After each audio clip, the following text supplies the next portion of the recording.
Salve e benvenuto o benvenuta a questa nuova lezione con la quale entreremo nel merito dell'utilizzo di questo strumento.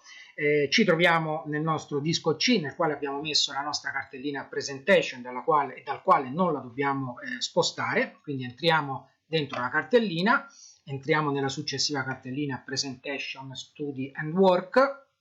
A questo punto facciamo il primo passaggio, andiamo a fare il primo passaggio, quindi i passaggi sono tre, uno in questa lezione e gli altri due nelle due lezioni che seguiranno. I tre passaggi quali sono? Per prima cosa, se devo fare lo schema di un capitolo o devo schematizzare o presentare un argomento nell'ambito di una presentazione aziendale, vado a inserire i titoli dell'argomento e dei sottargomenti o del capitolo, se devo fare lo schema di un capitolo, e dei paragrafi. Il passaggio successivo sarà l'inserimento dei contenuti, terzo passaggio l'aggiornamento dei file, al che la nostra presentazione sarà già pronta da consultare e navigare con i link delle diapositive.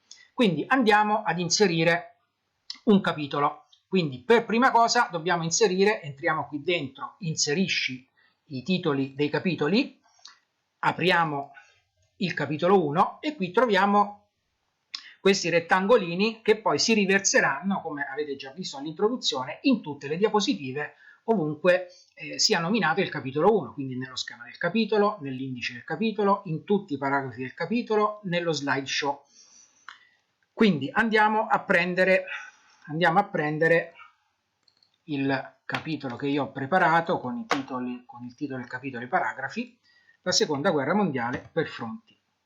Quindi, prima cosa, scriviamo il titolo del capitolo. Io vi consiglio di farlo insieme a me. Se non aveste ancora scaricato il file compresso, vi consiglio di fermare un attimo questo video, scaricarlo e seguirmi facendo anche voi le stesse cose insieme a me al computer. Lo farò molto lentamente proprio per darvi la possibilità di seguirmi. Quindi ho aperto il file del titolo del capitolo 1, quello in base al quale poi avrò il titolo del capitolo in tutti gli ambienti di cui ho detto prima. Quindi 01, capitolo 1, la seconda guerra mondiale per fronti, questo titolo me lo ritroverò ovunque, come ho già detto prima. Una volta, quindi il titolo del capitolo lo inserisco solo una volta, così come inserirò solo una volta i titoli dei paragrafi. Quindi qui vedete per ogni capitolo ci sono 12 paragrafi, quindi 16 capitoli e 12 paragrafi, quindi può andare bene anche per un esame universitario abbastanza complesso, non solo per le superiori. Quindi ovviamente poi i capitoli che non servono non li andremo a riempire. Abbiamo messo il titolo del capitolo 1.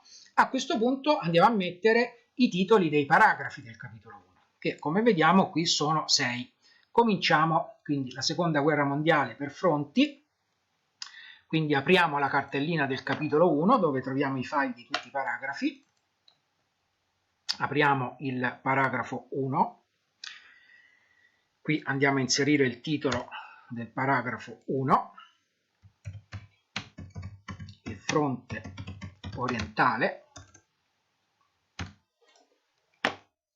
Salva. Si chiude. Paragrafo 2. Poi qui lasciate il 2, lo cancellate, fate come volete, l'importante è che sia il titolo del paragrafo che poi vi si riversa ovunque. Il fronte occidentale.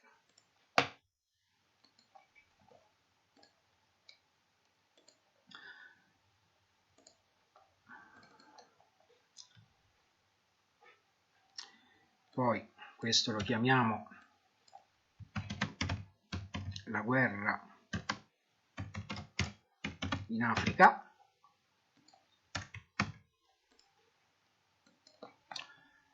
Il numero 4 lo chiamiamo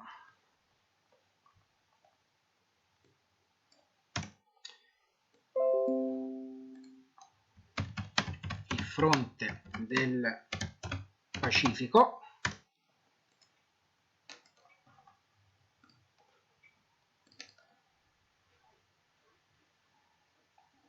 Poi andiamo a inserire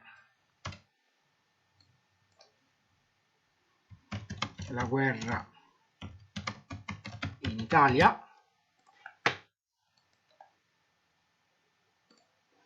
E poi l'argomento che più o meno si svolge durante tutto il conflitto, la battaglia dell'Atlantico. La battaglia dell'Atlantico.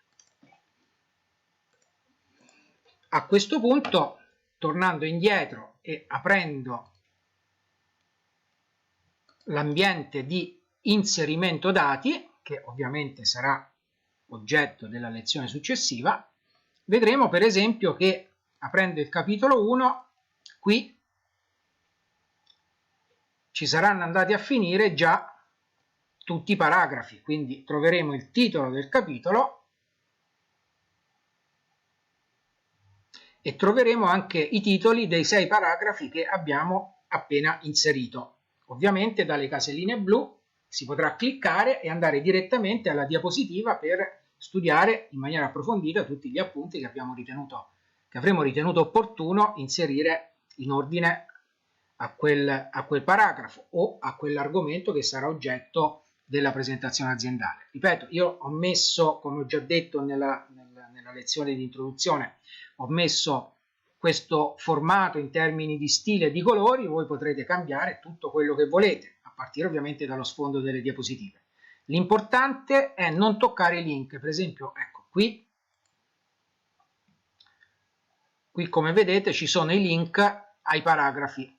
Questi non vanno assolutamente toccati, altrimenti poi non funziona più niente. Quindi qui vedete abbiamo già inserito tutti i titoli dei nostri paragrafi che sono andati a finire anche nell'indice del capitolo e come vedremo tra 2 lezioni quando faremo l'aggiornamento dei file sarà andata a finire in tutti i luoghi in cui deve andare a finire la nostra presentazione, sarà già pronta. Quindi abbiamo inserito i titoli. Per andare in ordine logico chiudiamo qui questa lezione, ti aspetto alla lezione successiva per quanto riguarderà l'inserimento che concernerà l'inserimento dei contenuti. Alla prossima lezione e arrivederci.